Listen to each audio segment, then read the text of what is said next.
भगवत चरणानुरागी प्यारे सज्जनों, आज हम आषाढ़ महीने के शुक्ल पक्ष की एकादशी की कथा व्रत महात्म्य के बारे में जानते हैं कि आषाढ़ महीने की एकादशी को अधिकांश व्यक्ति देवशयनी अथवा हरिशयनी एकादशी कहते हैं। इस दिन से भगवान विष्णु 4 महीने के लिए क्षीर सागर में शयन करते हैं। इसी कारण एकादशी को हरिशयनी एकादशी कहते हैं। पुराणों में यह भी कथा है कि दिन से भगवान विष्णु 4 महीने तक पाताल में तक बलि के द्वार पर पाताल में रहते हैं और कार्तिक मास के शुक्ल पक्ष की एकादशी को अपने लोक में है। तो इन 4 महीनों में भगवान विष्णु के क्षीर सागर में शयन व पाताल में निवास करते हैं।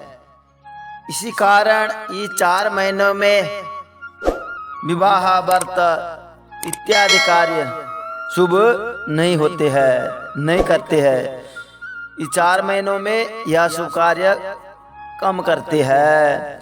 यद्यपि लगभग सभी एकादशियों को भगवान विष्णु की पूजा आराधना की जाती है, परंतु आज रात्रि से तो भगवान का शयन प्रारंभ होगा, अतः उनकी विशेष विधि विधान से पूजा की जाती है। भगवान विष्णु की प्रतिमा को आसन पर विराजमान कर हाथों में शंख पद्म गदा सुशोभित कर उन्हें पीतांबर पीले वस्त्रों से पीले दुपट्टे से सजा कर पंचामृत से स्नान कराकर तत्पश्चात भगवान की आरती उतार कर पुंगी फल धूप दीप फल इस प्रकार पूजा करना चाहिए। एक समय धर्मराज युधिष्ठिर ने भगवान श्री कृष्ण से कहा, हे प्रभु, आषाढ़ की एकादशी का व्रत किस प्रकार चाहिए और किस देवता की पूजा करनी चाहिए।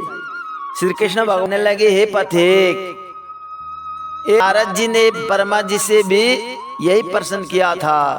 तब ब्रह्मा जी ने कहा कि हे नारद, तुमने कलियुगी जीवों के उद्धार के लिए अति उत्तम प्रश्न किया है, क्योंकि एकादशी व्रत सब व्रतों में श्रेष्ठ उत्तम है। इस व्रत से पाप नष्ट हो जाते हैं और जो व्रत को नहीं करते वह नरकगामी बनते हैं। के व्रत श्रेष्ठ होते हैं और उनके करने से भगवान विष्णु प्रसन्न होते हैं। यद्यपि उन सब में भी आषाढ़ मास के शुक्ल पक्ष की यह एक सबसे अधिक पुण्य प्रदान करने वाली है। पद्मा नामक इस एकादशी से संबंधित एक सुंदर कथा आती है, जो भगवान विष्णु ने नारद जी को कहा था। वही कथा हम श्रवण करते हैं कि सतयुग में मानदाता नाम का एक सूर्यवंशी राजा था, जो सत्यवादी और महान प्रतापी था। वह प्रजा का पुत्र की तरह पालन किया करता था। उसकी प्रजा धन धान्य से भरपूर और सुखी थी। यद्यपि उसके राज्य में कभी अकाल नहीं पड़ता था, परंतु एक समय उस राजा के राज्य में 3 वर्ष तक वर्षा नहीं हुई और अकाल पड़ गया। प्रजा अन्न की कमी के कारण अत्यंत कष्ट पाने लगे और अन्न के अभाव के कारण यज्ञ आदि भी कार्य सब बंद हो गई। एक दिन प्रजा राजा के पास जाकर कहने लगी, हे राजन, समस्त विश्व के सृष्टि का कारण वर्षा होती है और वर्षा के अभाव से अकाल पड़ गया है। अकाल से प्रजा मर रही है, इसलिए कोई ऐसा उपाय कीजिए जिससे प्रजा का कष्ट दूर हो सके। राजा मानदाता ने कहा, आप लोग ठीक कह रहे हैं, वर्षा से ही अन्न होता है और आप लोग वर्षा न होने से अत्यंत दुखी है। मैं आप लोगों के दुखों को समझता हूँ। ऐसा कहकर राजा को सेना साथ लेकर वनों की ओर चल पड़ा। वहाँ अनेक ऋषियों के आश्रम में भ्रमण करता करता हुआ अंत में ब्रह्मा जी के पुत्र अंगिरा ऋषि के कुटिया में पहुंचा और वहां पहुंचकर राजा ने नतमस्तक प्रणाम किया। जब मुनि ने राजा को देखा और आशीर्वाद देकर कुशल क्षेम पूछने लगे और आश्रम में आने का कारण पूछा। राजा हाथ जोड़कर के विनती भाव से कहने लगा, हे भगवान, सब प्रकार से धर्म का पालन करने पर भी मेरे राज्य में अकाल पड़ गया है।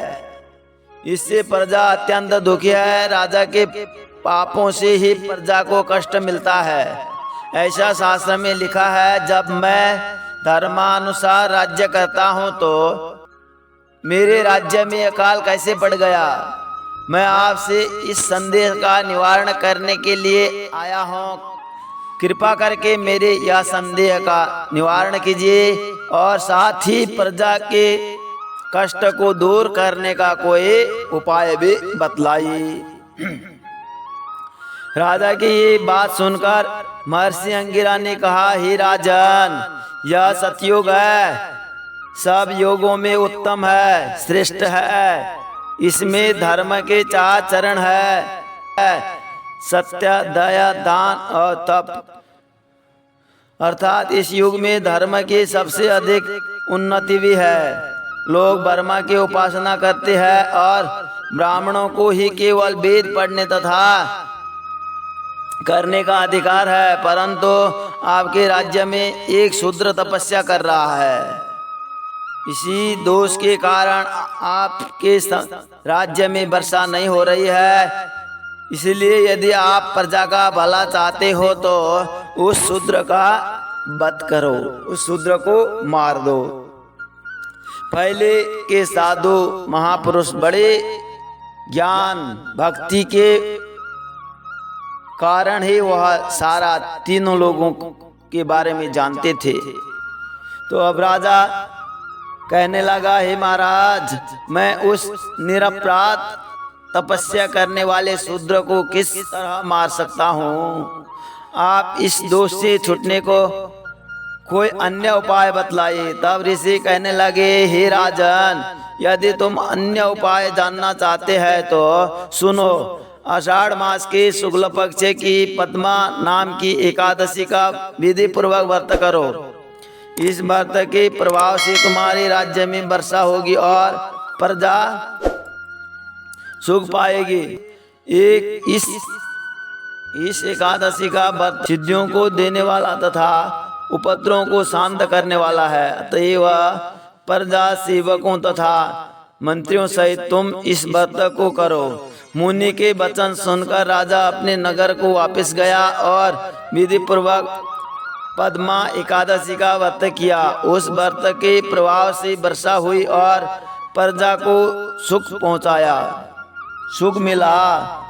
इस हरिशयनी एकादशी का व्रत सभी मनुष्यों को करना चाहिए, क्योंकि यह व्रत इस लोक में भोग और परलोक में मुक्ति को देने वाला है।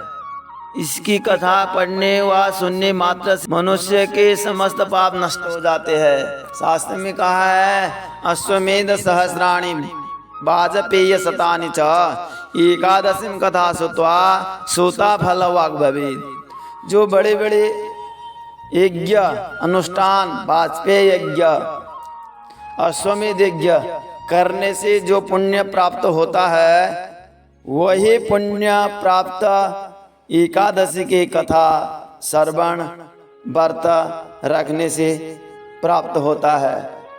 और एकादशी कथा अवश्य श्रवण करे, लाइक, कमेंट, और जो भी इस चैनल पे नया है चैनल को सब्सक्राइब करे, ताकि हम आगे से भी इस प्रकार की कथाओं का लाभ उठा सके, श्रवण कर सके।